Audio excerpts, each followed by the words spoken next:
Actually Muniya వచ్చేసి పైతానీలో వస్తుందండి. కానీ మన వారాహి వాళ్ళు స్పెషల్‌గా కంచిపట్టు శారీలో డిజైన్ చేయించారు. ఇది వచ్చేసి కొత్త ప్యాటర్న్ అనమాట. యాక్చువల్లీ ఇందులో చేయరు. కానీ మన వాళ్ళు వీళ్ళు ఓన్‌గా డిజైన్ చేస్తున్నారు ఈ శారీస్‌ని. సో, అందుకే మనకి ఇలా వచ్చింది. ఇంత బ్యూటిఫుల్‌గా వచ్చింది. డీటెయిలింగ్ కూడా చాలా బాగా వచ్చింది. యాక్చువల్‌గా ఇది బిస్కెట్ కలర్ కానీ గోల్డ్ షేడ్ వచ్చింది బిస్కెట్ కలర్ మీద అండ్ పింక్. ఇది వచ్చేసి 12 ఇంచెస్ అండి. 12 ఇంచెస్‌లో వచ్చింది మనకి పెద్ద బార్డర్ వచ్చింది. యాక్చువల్లీ మన శారీ వచ్చేసి వింటేజ్ లుక్ ఇస్తుంది నాకు. చాలా బ్యూటిఫుల్‌గా ఉంది కనిపిస్తుందా? షేడ్ కూడా చాలా బాగుంది. చూడండి ఒకసారి పళ్ళు వచ్చేసి ఇలా వచ్చింది. పళ్ళు కూడా చాలా బాగా డీటెయిల్డ్గా ఉంది. అండ్ మనం వచ్చేసి ఇంకా బ్లౌజ్ గురించి మాట్లాడుకుంటే బ్లౌజ్ ఇలా ఇచ్చారు. బ్లౌజ్ కూడా మనకి డిజైన్ ఇచ్చారు. కొంచెం యాక్చువల్లీ ప్లెయిన్ ఉన్నాయి ఇంతకు ముందువి.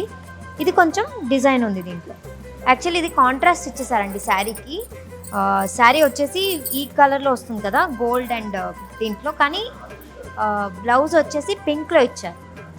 అండ్ సేమ్ మనకి బిగ్ హ్యాండ్స్కి వచ్చేసి ఇది వచ్చేస్తుంది పెద్దది.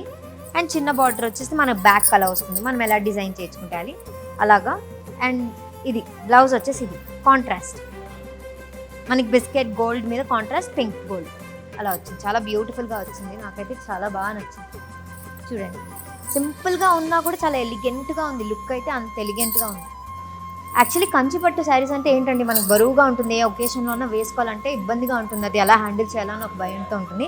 కానీ చాలా లైట్గా ఉంది, బ్రీతబుల్గా ఉంది. మనం యూజువల్గా విమెన్స్ చేసుకుంటే కంజెస్టెడ్గా ఫీల్ అవుతాం, కానీ చాలా లైట్గా ఉంది. నేను ఇంతసేపు వేసుకొని మీకు ఎక్స్ప్లెయిన్ చేస్తున్నా. నాకు బ్రీతబుల్గా ఫ్రీగా కంఫర్టబుల్గా ఉంది.